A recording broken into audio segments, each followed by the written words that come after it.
avant là. Hello tout le monde. Alors aujourd'hui, on se retrouve pour une vidéo spéciale avec Amélie. C'est moi. On va parler des DP et des propriétaires. On va faire un petit peu la différence, les avantages, les inconvénients.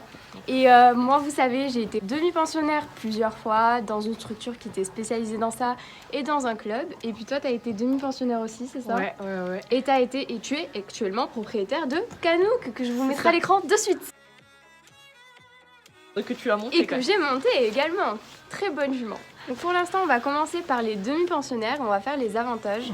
Donc moi, je trouve que le premier avantage à être demi-pensionnaire, c'est si vous avez un petit budget, que voilà, vous êtes un peu jeune comme nous et que vous travaillez pas forcément, vous n'avez pas forcément trop d'argent, ou maman et papa sont pas trop là pour payer derrière. Donc ça peut être vraiment sympa, tu peux avoir un cheval, faire des trucs cool, et en même temps pour pas trop cher, et ça, je trouve que c'est vraiment un bon point positif.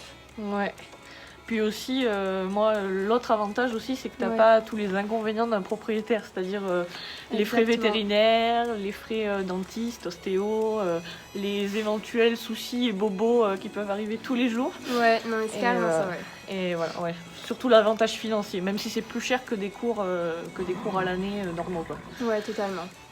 Après, un autre avantage aussi, c'est la possibilité de changer facilement de monture. C'est-à-dire que si vous prenez un cheval, que pour le moment ça vous convient, etc., mais que finalement vous vous dites « Ah bah non, j'aimerais me réorienter dans telle discipline » ou ce cheval finalement c'est plus trop ça, on s'entend plus vraiment. C'est beaucoup plus facile de se dire « Bon bah tant pis, j'arrête la demi-pension et je trouve un autre cheval » que quand t'es propriétaire, ça peut être facilement devenir compliqué en fait de changer de cheval parce que t'es attaché et puis c'est difficile, c'est vraiment une grosse responsabilité. C'est ça. Après, en autre avantage, on est quand même libre de faire plus de choses que des cavaliers de club. Bon, on n'est pas libre de tout faire, mais c'est ça. Mais on peut venir monter plus ou moins quand on veut, quand il n'y a pas les cours, parce que souvent c'est des chevaux de club, donc ils sont pris les mercredis ou les samedis. C'est ça. Mais on est quand même plus libre et je pense que dans certaines écuries, on a accès à plus de choses, les stages, on est prioritaire sur le cheval qu'on a en DP et tout ça. Enfin, c'est bien, on a tous les avantages d'un propriétaire sans payer trop cher. C'est exactement ça, vraiment. Fan de DP. C'est ça, puis moi j'ai eu une super expérience donc... Ouais, bah c'est ça. Oui, alors moi j'ai eu une bonne expérience et une un peu moins bonne. Mais en soi, franchement, DP c'est trop bien quoi. Il suffit juste de tomber sur des bons propriétaires et avoir un contrat qui est clean en fait. C'est tout. Après, franchement, il n'y a pas de raison que ça se passe mal quoi. Oui, puis moi en tant que proposante de DP, du coup, je sais ce que c'est que d'être DP, donc j'essaie de faire le contrat le plus clean possible. Oui, bah c'est ça, exactement. Et le plus agréable possible, parce que quand tu vois des gens qui font des annonces à 200 € et que le cheval doit être monté qu'une fois par semaine, c'est sympa. Allez, on passe aux inconvénients de la demi-pension. Il y a Nino qui nous montre ses oreilles derrière. Non, c'est la mienne. Ah non, c'est Canouk. C'est la mienne. Trop mimes. J'ai cru qu'elle allait pousser le téléphone. Allez hop. Tellement curieuse qu'elle en serait capable. Donc moi je trouve que l'inconvénient d'être demi-pensionnaire, c'est même si on a quand même plus de liberté que quand on est en club, il y a quand même une certaine restriction. Donc soit vous faites avec un propriétaire et ce cheval, voilà, vous n'aurez pas le droit de le faire sauter par exemple parce que le propriétaire n'est pas d'accord ou des choses comme ça. Et puis après ça peut être aussi au niveau des balades, il peut y avoir des restrictions si vous n'êtes pas majeur, etc. Donc c'est vrai qu'il y a plus de liberté, mais c'est quand même pas à 100%. Ah oui, ça c'est sûr. Moi en inconvénient, je dirais qu'il faut pas être jaloux parce que notre cheval, comme je disais tout à l'heure, c'est un cheval de club, hein, donc il est monté par plein d'autres cavaliers. Alors c'est sûr qu'il aura sûrement une meilleure complicité avec nous vu que c'est nous qui le voyons le plus souvent. Mais Nino qui approuve. C'est moi ton préféré. Mais après, ouais, voilà, faut pas être jaloux, hein, clairement, parce que le cheval il voit beaucoup d'autres têtes et faut se dire que si on bosse un truc, ça peut être détruit derrière parce qu'il y a des cavaliers moins expérimentés qui vont monter le cheval, enfin voilà. C'est totalement ça, ouais. Mais après, voilà, faut accepter la chose. Hein, sinon, faut prendre une DP avec un propriétaire parce que vu qu'il existe plusieurs types de DP. Souvent, DP propriétaire, ce sera un peu plus cher. Ça dépend. Mais plus libre. Mais ce sera un peu plus libre, c'est ça. Puis vous pourrez venir un peu plus comme vous voulez, etc. Alors qu'en club, souvent, le club est propriétaire sur vous. Donc du coup, vous devez organiser en fonction de ça. J'avais une dernière chose à dire aussi sur les demi-pensionnaires. Je trouve que c'est vraiment, vraiment une très bonne idée en fait d'être DP pour ensuite passer à propriétaire. Dans un premier temps, parce que ça vous apprend un petit peu ce que c'est d'être propriétaire, d'avoir des responsabilités, de devoir venir tous les jours ou pas, enfin ça dépend de la DP que vous avez, mais vraiment avoir cette responsabilité finalement, avoir un cheval avec lequel vous travaillez, que vous évoluez, donc vous voyez un peu ce que ça donne, voir si vous êtes vraiment fait pour avoir un seul et unique cheval ou si finalement c'est mieux le club parce qu'au moins vous changez souvent, etc.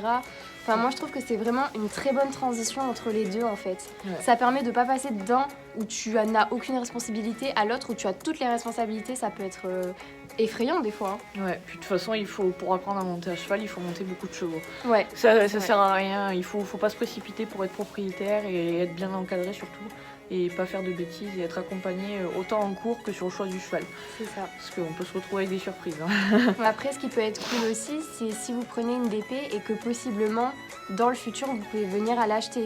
Ça peut être vraiment cool aussi parce que comme ça, vous connaissez le cheval, il y a une complicité qui se crée et puis une fois que c'est vraiment ancré, vous pouvez finalement l'acheter. Après, il y a des gens qui font ça, mais c'est un peu plus rare. Ouais, c'est les DP ou les confiages avec option d'achat. Ouais, voilà, c'est ça. Maintenant, on va passer au propriétaire. Hein. Ouais. Ok. Donc déjà, propriétaire, premier avantage, contrairement à la DP, ce qu'on a dit, c'est que vous êtes libre de faire tout ce que vous voulez, dans la limite du responsable quand même. Mais, et du cheval, exactement. Mais voilà, franchement, vous pouvez faire des concours si vous voulez, vous pouvez faire que du saut, que du dressage, enfin bref. C'est comme vous voulez, vous organisez votre temps comme vous voulez. Et ça, c'est vraiment l'avantage d'être propriétaire. Ouais, ça c'est sûr. Puis l'évolution, le travail, parce que c'est vrai qu'on évolue en montant plusieurs chevaux, mais il y a des fois où on progresse plus ou parce qu'on estime on n'a jamais assez le niveau pour monter à cheval, hein, mais où on peut gérer un cheval seul, c'est vrai que ça permet une belle évolution, surtout si tu as des chevaux qui partent de rien, des jeunes chevaux ou des chevaux verts dans le travail. C'est ça, et tu le fais totalement à ta main. Ouais, et ça permet d'avoir une vraie relation, une vraie complicité. Ce qui peut être cool aussi en étant propriétaire, c'est que si vous avez des terrains près de chez vous, dans votre jardin directement, vous pouvez mettre votre cheval et voilà, l'avoir à portée, l'avoir tout le temps près de vous finalement et le voir grandir constamment. Ça peut être vraiment quelque chose de beau, mais ça peut être aussi un inconvénient.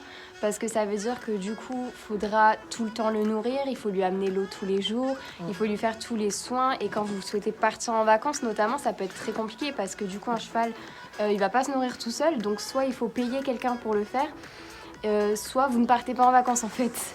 Donc c'est vrai que le propriétaire, il y a vraiment les deux types de propriétaires. C'est ceux qui l'ont à la maison et puis ceux qui l'ont en pension en fait. Moi perso je suis plus pension parce que je sais très bien que faire ça tous les jours, je pense qu'au bout d'un moment même les plus fans des chevaux se lassent en fait parce que ça devient vraiment un travail compliqué et tu prends même plus plaisir finalement à voir ton cheval. Ouais, puis de toute façon quand tu deviens propriétaire, honnêtement tu montes moins que quand t'es cavalier de club ou d'épée.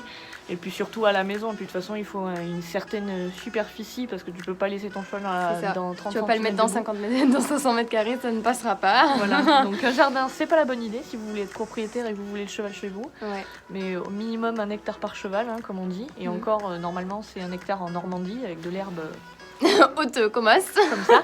Donc si vous êtes comme chez nous dans le sud, que c'est le désert l'été et l'océan Pacifique l'hiver, hein, parce que clairement c'est clair. Ça patauge. Voilà, ça patauge. Voilà, donc prévoyez de la place, du temps et de l'argent surtout.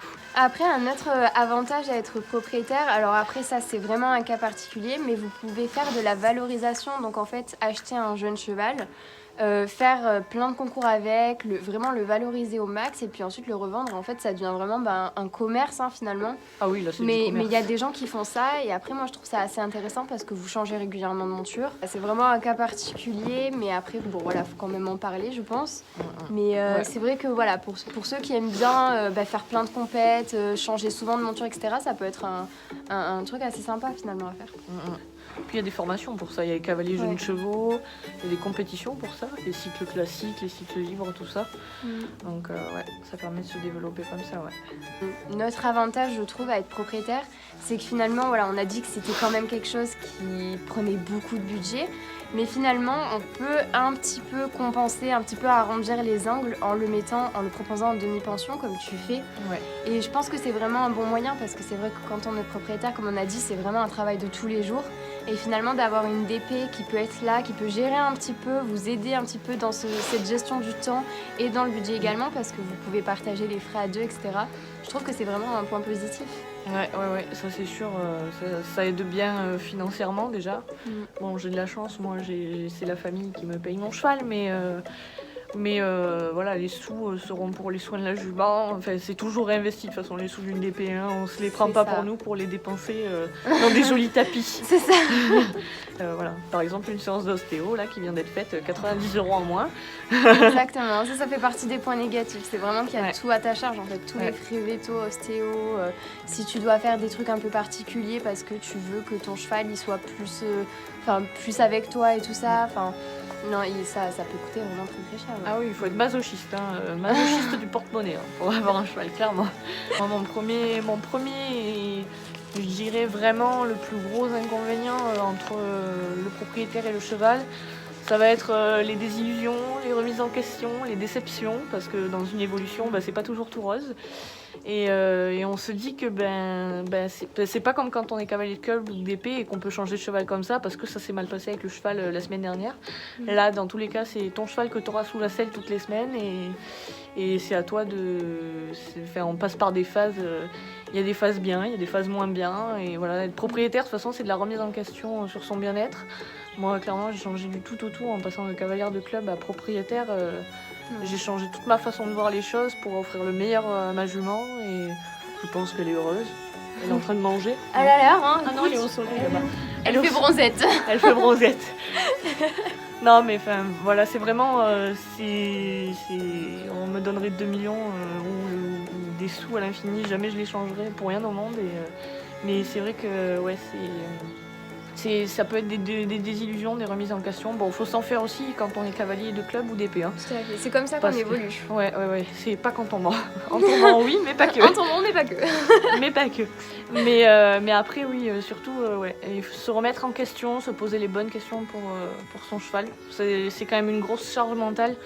C'est un avantage comme un inconvénient, parce qu'au final, on se dit que notre cheval est heureux, mais nous, on se triture le cerveau toute l'année pour offrir le meilleur à notre cheval.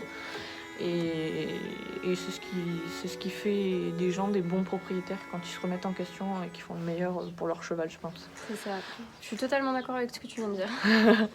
Parce que moi-même, en étant demi-pensionnaire, je m'en suis posé beaucoup des questions. Alors j'imagine qu'en étant propriétaire, c'est encore pire. Ouais, surtout avec un cheval comme Nino. Ouais. Franchement, moi je t'admire. Je suis proprio, mais je t'admire avec Nino parce que moi je monte pas là-dessus. Le dragon là-bas, là, c'est mort. Regarde, il est Nino. Dès qu'on dit son prénom, Nino. T'es trop beau. Chouchou. Il nous regarde avec ses oreilles pointées là. Oh. Trop mignon. Il fait froid, hein. Bah oui, il fait froid. C'est vrai, ouais, c'est toujours un travail. En fait, tu peux pas te dire que tu as raison et point, c'est tout. Tout le monde doit se plier à toi. Ce n'est pas comme ça. En fait, chaque cheval est différent. Et même si on nous apprend une certaine monte en équitation dans les livres, finalement, en fait, chaque monte devra être adapté à chaque monture. Et c'est là que ça devient compliqué. Et c'est pour ça que être propriétaire, je comprends totalement que ce soit compliqué parce que au début, tu te dis tout va bien. Puis ton cheval, c'est quand même un être vivant, c'est comme nous. Et puis il peut changer.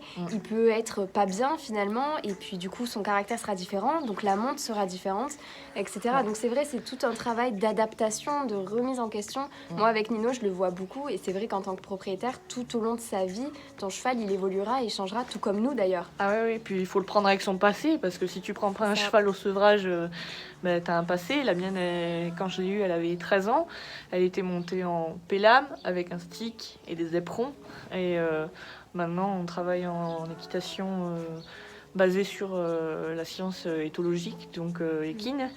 Et je la monte sans mort. Voilà quoi, je lui ai enlevé tous les trucs pour qu'elle puisse s'exprimer. Et voilà, ça rentre aussi dans le fait de faire au mieux pour son cheval parce qu'il n'y a pas que lui offrir une vie dehors. Ça travaille le mental, ça c'est sûr, mais il y a aussi le mental au travail et ça je pense que c'est le plus important pour avoir un cheval bien dans ses sabots. Exactement. Je pense qu'on a tout dit. Hein. Ouais, moi j'ai plus d'avantages, d'inconvénients, je pense avoir tout dit. Enfin bref, c'est un bonheur d'être propriétaire et DP, et il faut passer par la DP avant d'être proprio, je pense. Ouais, je pense que c'est vraiment le meilleur conseil qu'on puisse donner dans cette vidéo. C'est faites demi-pensionnaire avant d'être propriétaire en fait. Ouais, et trouvez-vous un bon coach. Si vous êtes propriétaire, entourez-vous de bons professionnels de santé. Ouais. Parce que d'un bon maréchal, d'un bon dentiste, d'un bon ostéo. Faut pas hésiter à demander autour de soi en fait, les propriétaires que vous connaissez déjà ou même les gérants de structures, de clubs ou quoi que ce soit, faut pas hésiter à demander, ouais. Entourez-vous de bonnes personnes pour avoir un cheval bien dans ses sabots et remettez-vous en question. Sur ce, on se quitte. Ouais. Merci beaucoup Amélie d'être venue sur la chaîne, c'était vraiment fort sympathique d'avoir ton expérience de propriétaire. Ouais, c'est la première fois en plus que je vous Oui, totalement. Écoute, peut-être qu'on te reverra. Hein. Ouais, bah ouais, grave. Un jour en cours ou quoi. Ouais, si on veut parler d'études dans le cheval aussi. C'est vrai. Ouais, ça peut être pas mal. En tout cas, on vous fait des gros bisous. Je vous laisse vous mettre un petit pouce en l'air si vous avez apprécié cette vidéo et si elle vous a aidé. N'hésitez pas à nous dire en commentaire si vous avez des questions. J'y répondrai avec plaisir. Et sur ce, je vous fais de gros bisous. Ouais. Salut!